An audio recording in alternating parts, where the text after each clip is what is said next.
डरावनी बारिश की रात। एक रहस्यमयी और रोमांचक कहानी। बारिश की तेज बूंदें मानो आसमान का सारा गुस्सा जमीन पर उतारने की कोशिश कर रही थी। अंधेरी रात थी और बिजली की कड़क हर कुछ सेकंड में आसमान को रोशन कर देती। ऐसी ही एक रात में आर्व और नेहा अपनी जिंदगी के सबसे बड़े रहस्य से टकराने वाले थे। एक ऐसा रहस्य जो न केवल उनके विश्वासों को चुनौती देगा बल्कि उनकी जिंदगी को हमेशा के लिए बदल देगा। शुरुआत। आर्व एक सफल युवा लेखक था जो रहस्यमयी और डरावनी कहानियों के लिए मशहूर था। नेहा उसकी गर्लफ्रेंड और एक वैज्ञानिक तार्किक सोच और तर्क वितर्क में विश्वास करती थी। दोनों अपने दोस्तों के साथ एक रोड ट्रिप पर निकले थे। आर्व, ये बारिश रुकने का नाम नहीं ले रही, हमें जल्दी किसी सुरक्षित जगह पहुंचना होगा, नेहा ने चिंतित होकर कहा। शांत रहो नेहा, कुछ देर और चलते हैं, शायद कोई होटल या रेस्ट हाउस मिल जाए, आर्व ने जवाब दिया। लेकिन किस्मत का कुछ और ही प्लान था।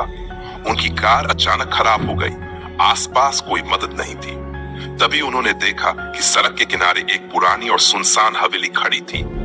हमें वहां शरण लेनी चाहिए, आर्व ने कहा। नेहा को यह विचार पसंद नहीं आया। ये जगह ठीक नहीं लग रही, हमें इंतजार करना चाहिए। लेकिन बारिश में कार में रहना खतरनाक हो सकता है।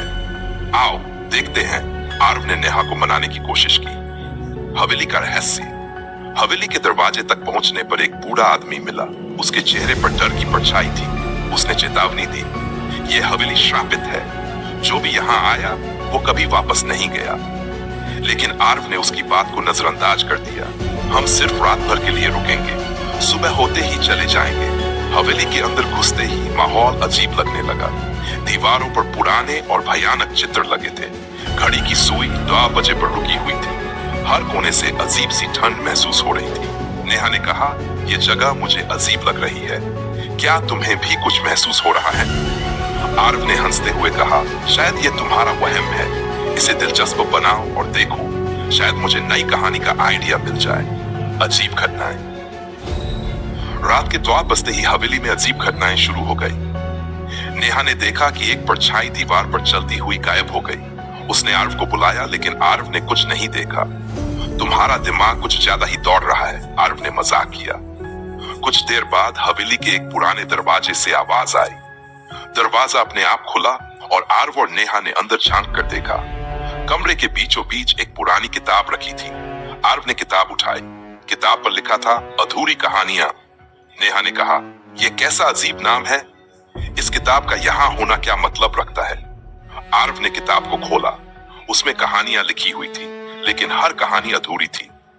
ये तो दिलचस्प है, आर्व ने कहा। लेकिन तभी एक पेज पर उसने अपनी खुद की कहानी लिखी हुई देखी।